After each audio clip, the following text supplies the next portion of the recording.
Hi guys, it's Castro72 and I'm here again for Nintendo Nation Throwback Thursday. Today I'm doing a Capcom game for the Super Nintendo called the Magic Sword.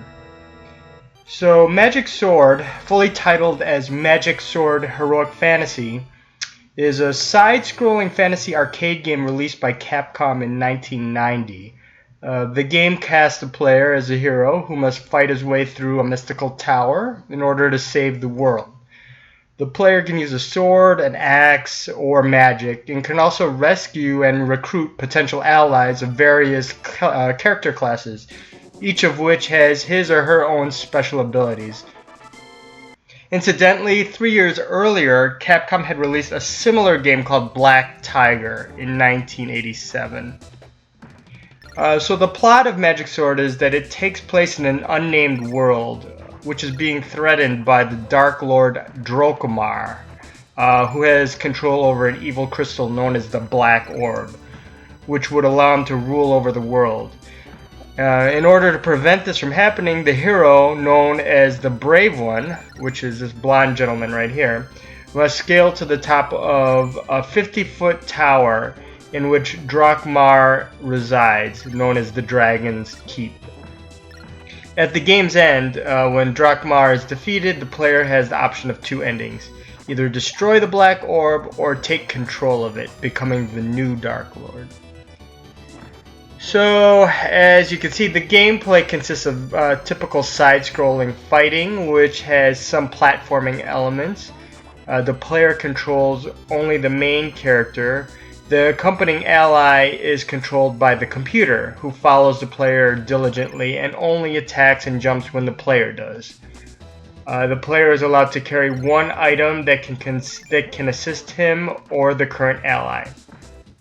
The player has a magic meter. It fills up while the player is not attacking, but it empties completely each time the player attacks. If the player attacks when the meter is empty or is blue, the player can only perform a melee attack when the standard attack button is used. Magical allies like the priest and the wizard will not attack in this situation. If it is red but not full, the player and any magical ally teamed up with him will perform a weak ranged magical attack alongside the melee attack. If it is full, the player and any magical ally teamed up with him will perform a strong ranged magical attack alongside the melee attack. Non-magical allies, such as this ogre here, will attack when the player attacks regardless of the status of the magic meter.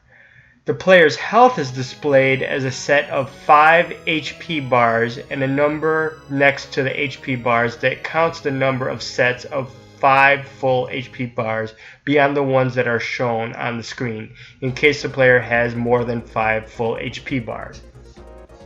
The ally has a separate HP meter that maxes out at 4 HP bars. Full screen attacks can be performed either instantaneously when a magical book is collected or on demand at the cost of 1 full HP bar. There are 51 floors to fight through in the game. Each of these floors have a boss character at the end, including Drocomar himself at the end of the 50th floor. Additionally, there are 7 secret doors which allow the player to bypass levels when specific maneuvers are performed. There were several different ports. A single player only port, which is this one, was released for the Super Nintendo in 1992 and for mobile phones in 2008. A full arcade version is included in Capcom Classics Collection Remixed for the PlayStation Portable and Capcom Classics Collection Volume 2 for the PlayStation 2 and Xbox. The arcade version was also released alongside Final Fight in a 2-in-1 bundle titled Final Fight Double Impact for Xbox Live, the arcade on PlayStation Network, for the Xbox Live Arcade and PlayStation Network. It was released on April 14, 2010 for Xbox Live Arcade for 800 Microsoft points and on April 15, 2010 for the PlayStation Network for mere $9.99. And here, as you can see, I've actually gotten the White Mage You can see his magical orb spinning around him. This game, like all the early Capcom releases for the SNES game, omitted the two-player option that was in the arcade. I don't know if this was, again, due to the limitations of Capcom not knowing what the SNES was capable of, or just not savvy enough program-wise to make it available, since they were probably on schedule for a launch date and needed to get the games out, so they omitted the two-player option. This game also suffers from early slowdown as well, when a lot of characters are on screen.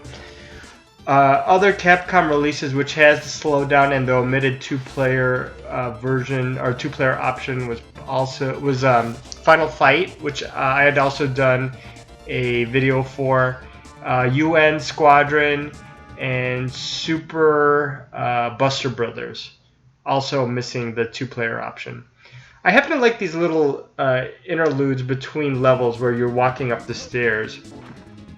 And one good thing about this game is it actually has a pretty decent amount of variety. Each level is, somewhat unique. Like here, this is a fire level, and there are some effects that show heat. There's a lot going on. There are tons of enemies to fight, and a lot of allies that you can rescue. Here I have the Amazon woman, I believe that's her. The game kind of reminds me of Super Ghouls and Ghosts, or Ghosts and Goblins, and like the aforementioned Black Tiger. The game is somewhat a bit hard because of the platforming elements. Not as hard as Ghouls and Ghosts or Ghosts and Goblins, though. Here I go to the next level. I should say something about the graphics. Technically, this is a very good game, especially since it's a launch window game. It kind of shows off what the Super Nintendo was able to accomplish graphics-wise. And here I am fighting the first boss, which I believe he turns into a dragon. There he is, talking to me with a little bit of dialogue.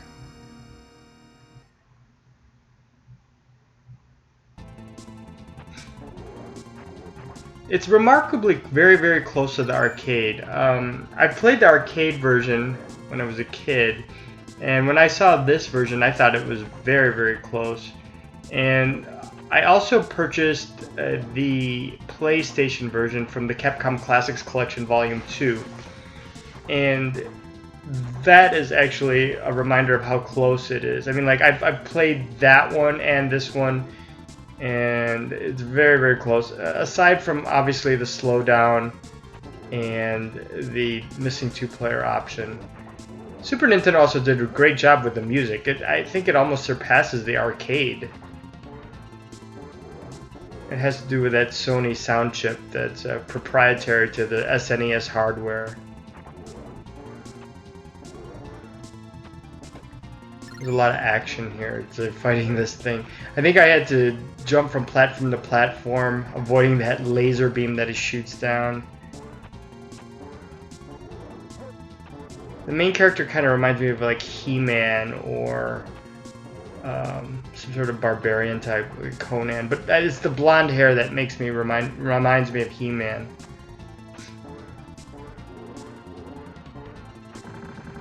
I actually forgot what the second player is supposed to look like. Here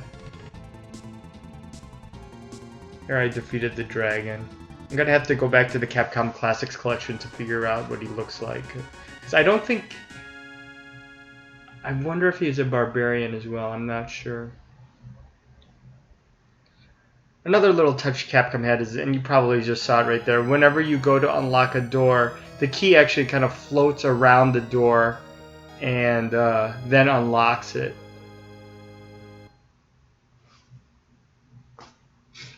Here I go to the next level, and oh, here it's a bridge. Again, nice parallax scrolling in the background. The clouds. Oh, here's a little bit of slowdown where you see all the coins pop up and the monsters kind of invade the space and everything just kind of crawls a little bit. Here we go to the next level. Funny thing is, I didn't purchase this game when it came out for Super Nintendo. I think I had a bias against a lot of the early Capcom Super Nintendo games. They looked great, but because they were lacking the two-player option, I kind of snubbed them. I did cave in and eventually get Final Fight, though. This particular game I purchased many years later when the Super Nintendo was retired, and I found it at a GameStop for about $7.99, I believe. I don't know what the game goes for nowadays. I would have liked to own this one complete, as many others from this time. Oh, here there was a trap, like all these little hornet men came out. Oh, these two spears come out of that to kind of pierce you whenever through the platform. Oh, here it's slowing down just a little bit. I think it's about here where I can't remember if I make it through this door. I think I did. Yeah, I did. It was like sorcerers or whatever were appearing all over us.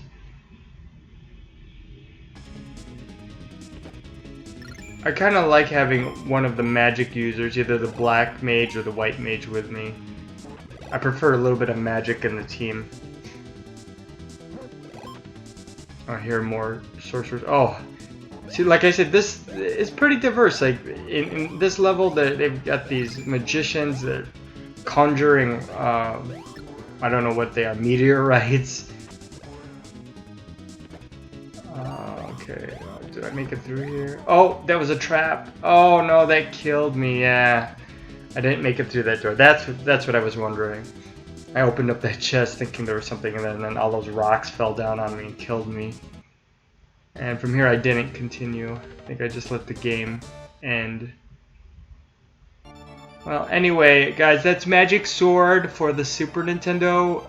Thanks a lot for watching, and happy Throwback Thursday, guys. Thanks a lot. Catch me next time.